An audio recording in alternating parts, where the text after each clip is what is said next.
Hello everybody, welcome to another episode of Broke Girls Art School. I'm actually going to be doing a 4-part series. Excuse me, I've been a little bit sick these past couple days, but I'm going to be doing a 4-part series on this dog portrait, starting with the nose, and then the second video will be on the mouth, third video on the eyes, and then I'm going to do another video on just like general fur texture and how I go about applying that. So I will tag links in the description box below of the other videos.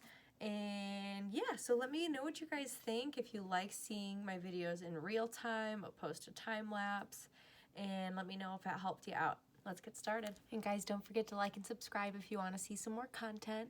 Always helps out my page and helps get more eyes on my stuff, so I really appreciate that. Thanks. Alright guys, so this is the dog portrait that I'm going to be working on. If you want to see a more detailed tutorial on how I make my stencils, then I will tag a link in the description box below. And we are going to be doing the nose in this video. So I'm going to go ahead and zoom in. I like making the image pretty big when I'm working on a specific area, just so I can make sure I get all the shadows and detail right. And I will be using this burner tip. This is a transfer shader from Razor Tip. And then I do use the Colwood Super Pro 2. This is my machine. And since this is from Razor Tip, it's a different like adapter. So you just gotta buy this little adapter here. Guys, so I zoomed this in quite a bit so you could see up close, you know, what the shading looks like. If you want a more in-depth tutorial on my shading, I will tag a link in the description below.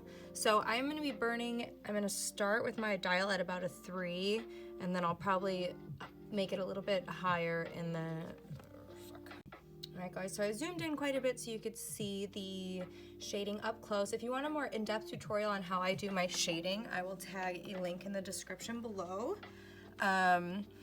But so my first step before I start burning, I always erase the graphite off just a little bit, because I feel like if you burn just right over the pencil, then it kind of like makes it sink into the wood. And I try not to smear it around, so I kind of do these little like dabs with it. And another thing, guys, I always recommend wearing a glove because it'll keep the oils from your hand from seeping into the wood, because that will sometimes, you know, change the color a little bit, because these things get pretty hot, so your hand will get a little bit sweaty. All right, so now I have it just light enough to where I can still see it. Yeah, so let's get started. So first I'll kind of go over the main shapes. I'll go in a little bit lighter at first.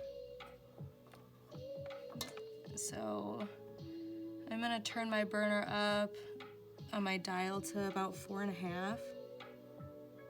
I just went from about 3 to 4.5, and you can see the difference in how dark that is.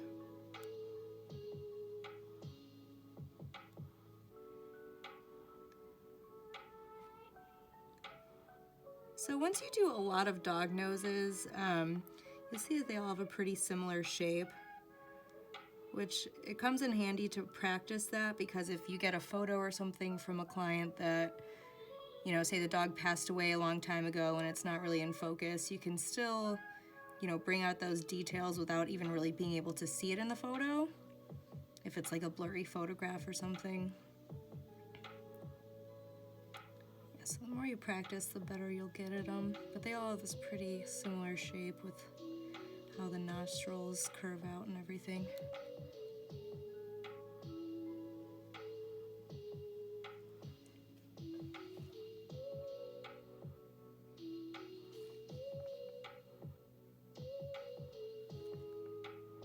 So there's this nice dip at the bottom, coming to a point.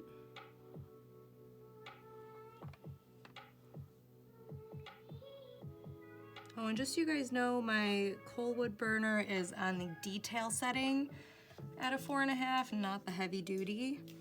When you put it on the heavy duty, then it burns quite a bit hotter, and I feel like that's a bit hot for when I'm doing portraits and stuff.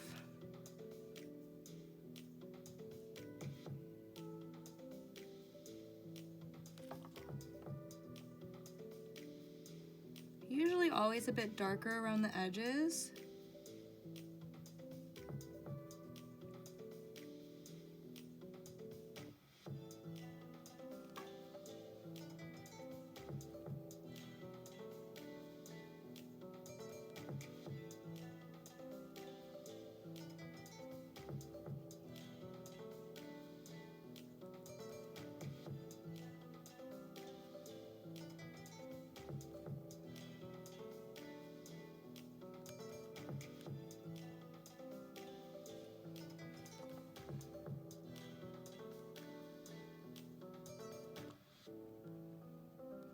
Yeah, so the motion I'm using with this, I'm basically just keeping my pen touching the wood almost at all times. Just doing little circles, and I'm adjusting my speed of the circles, and you know, the longer you hold it in one spot, like if I were doing slower circles, it would be burning a lot darker. So you kind of got to play around until you get comfortable with your machine and the tips you're using. Like the tips, depending on their thickness, sometimes will burn faster or slower.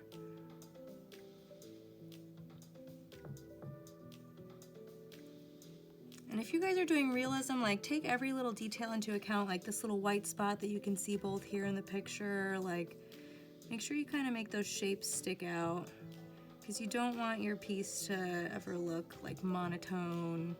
I mean, it is monotone, but you don't want it to be flat is what I mean, I guess.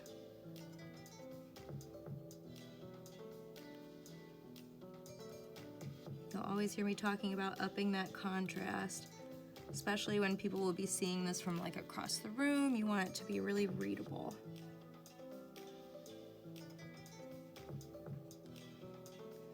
Yeah, so I usually make my values, my dark values, like one shade darker, and then my light values a shade lighter as well.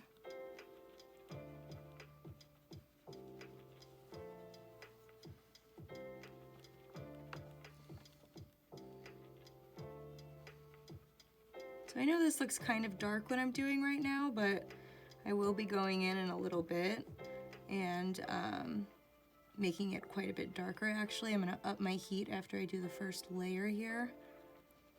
I think it's really important to do a lot of layers when you're wood burning, because you can get a lot more depth with your pieces that way.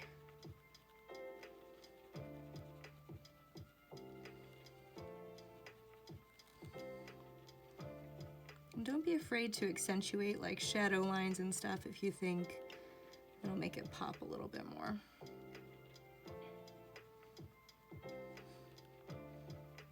It's okay to stylize a little bit.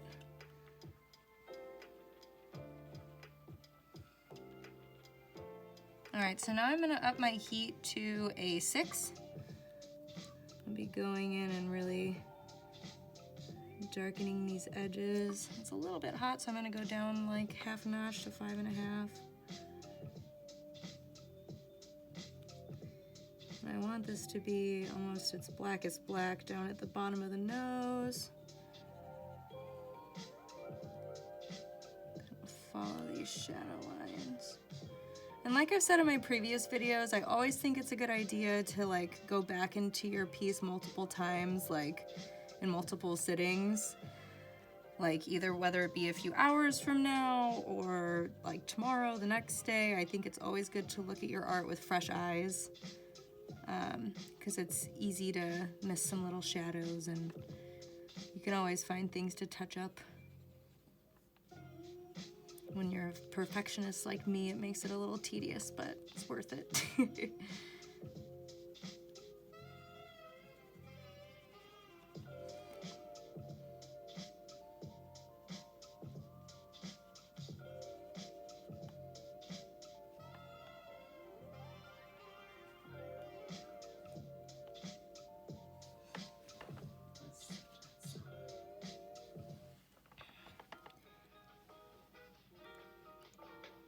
And if you go a minute without like touching your pen to the wood, like your pen will gain a lot more heat, so sometimes I'll like blow on it a little bit to cool it off before I touch it back to the wood, because if you let it sit for a minute without touching it and then you go back down again, sometimes it'll like burn out a bit darker than you expect.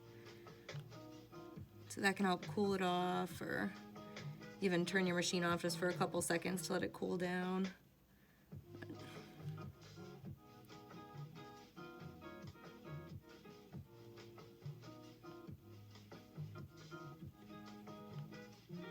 Yeah, just try to follow the values in the picture closely as you can. Like I said, don't be afraid to up that contrast a little bit. Like for this shine right here, for example, is the lightest part on the nose, so I'm not gonna burn it all over that.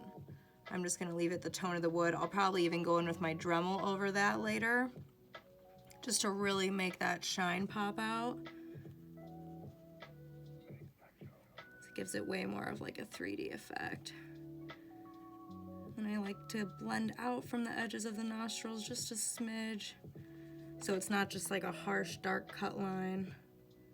Same with around the edges, I like to have that nice blend.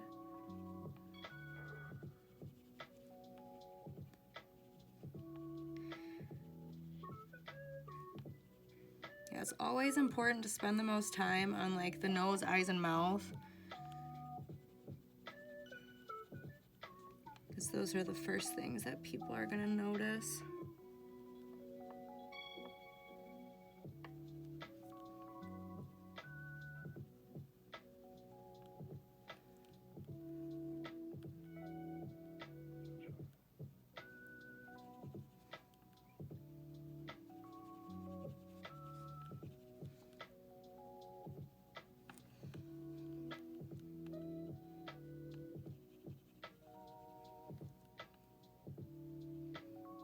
I always like to kind of accentuate that line that you'll usually see kind of going down the center.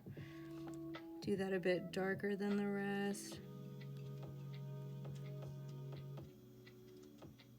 And sometimes I'll hike up my heat a little bit till it even like indents the wood where the nostrils are and on that center line, because I feel like it gives it even more dimension, because it literally sinks into the wood a little bit.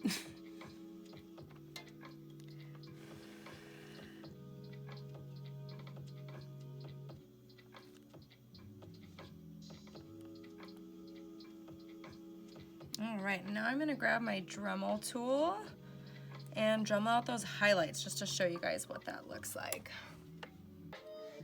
All right, so this is the Dremel tool that I use. It's like a craft Dremel tool. I'll tag a link for it on Amazon in the description box below for you guys.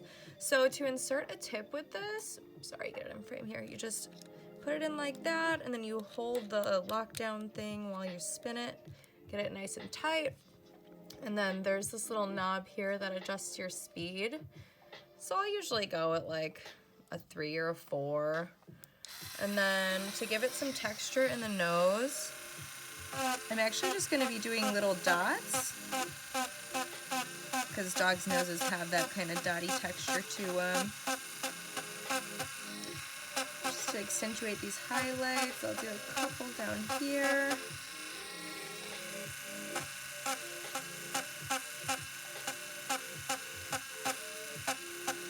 Yeah, the fun thing about working with wood is you can really put a lot of texture into it if you want. I love just adding those little details and stuff. I really think it adds a lot to the piece.